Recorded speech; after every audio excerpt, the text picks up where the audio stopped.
खबर यूपी के बलिया के दर्री मेला को लेकर चेयरमैन संत कुमार गुप्ता और नगर पालिका के ईओ की जंग छिड़ गई है।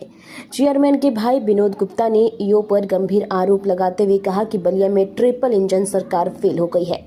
उन्होंने कहा कि 28 साल बाद बने भाजपा चेयरमैन के अधिकारों का हनन किया जा रहा है और वो कोई विकास कार्य नहीं करा पा रहे हैं।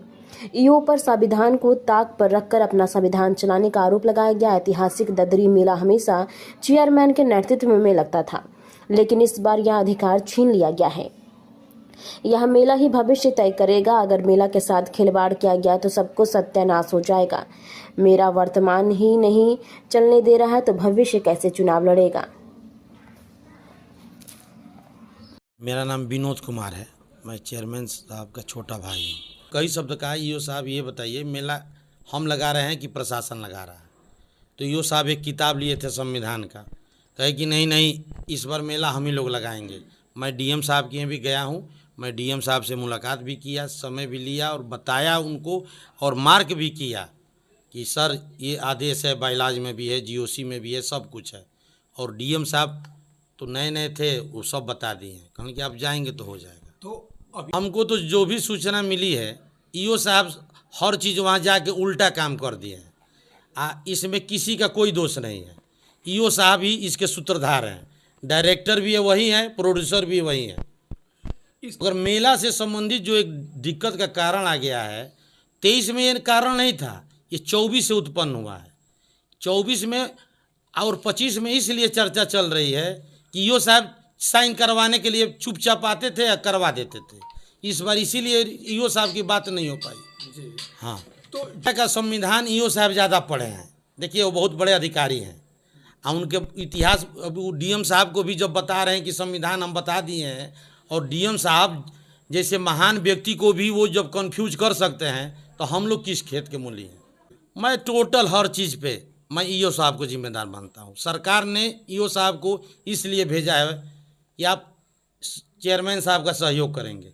ये आज तक एक भी चीज़ सहयोग नहीं करते हैं, केवल संविधान सर, ये वो प्लान ढिकान, यही सब संविधान बताते रहते हैं। तो क्या आपको लगता है कि जो संविधान में लिखा गया है उस संविधान के अनुसार जो चेयरमैन साहब है वो इस नगर पालिका में वो कार्य कर पा रहे हैं या नहीं कर पा रहे हैं?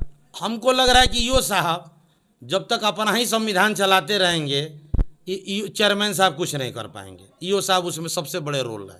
तो जो चेयरमैन का जो अधिकार है, तो क्या कहीं ना कहीं उनके अधिकार को जो ईओ साहब है वो कहीं हनन कर रहे हैं? एकदम हनन कर रहे हैं। उनका कोई भी बात नहीं मान रहे हैं। वो तो यहाँ तक, क्या आप मान रहे हैं कि जो ट्रिपल इंजन की सरकार ईओ साहब नहीं चलने दे रहे हैं और ट्रिपल इंजन को ध्वस्त पूरी तरह से बलिया शहर में कर रहे हैं? हाँ, एकदम ईओ साहब ही हर चीज़ के सूत्रधार है। क्या ये किसी चीज़ को नहीं धरातल, आज तक इनसे पूछ, किसी चीज़ को नहीं चाह रहे हैं कि कोई काम हो, केवल संविधान सर नहीं। हम लोग तो लड़ाई सोनपुर से नहीं कर रहे हैं, हम लोग तो एक दूसरे को गिराने के चक्कर में। क्या कहेंगे? ये मेला ही भविष्य, वर्तमान ही भविष्य तय करेगा। अगर मेला का स्वरूप के साथ थोड़ा सा भी खिलवाड़ किया गया तो इसका सब चीज़ सत्यानाश हो जाएगा। वो हम कुछ नहीं है। हम जो आज जिस पद पे हैं वो भीरगू बाबा का देन है। हमारे पिताजी आज से नहीं 50 वर्ष से भीरगू बाबा के यहाँ जाके पूजा करते थे। उसमें एक शंकर जी का भी मंदिर है। हम अगले चुनाव का नहीं देख रहे हैं। जब इस बार हम खुदे ठीक नहीं रहेंगे तो हम अगला चुनाव कैसे लड़ेंगे? हम जनता के, अभी तो हमारा वर्तमान है यही सही नहीं है, तो हम भविष्य में कैसे चले जाएंगे? अब हो सकता है कि कुछ ना कुछ इसका निष्कर्ष 1-2 दिन में आ जाएगा।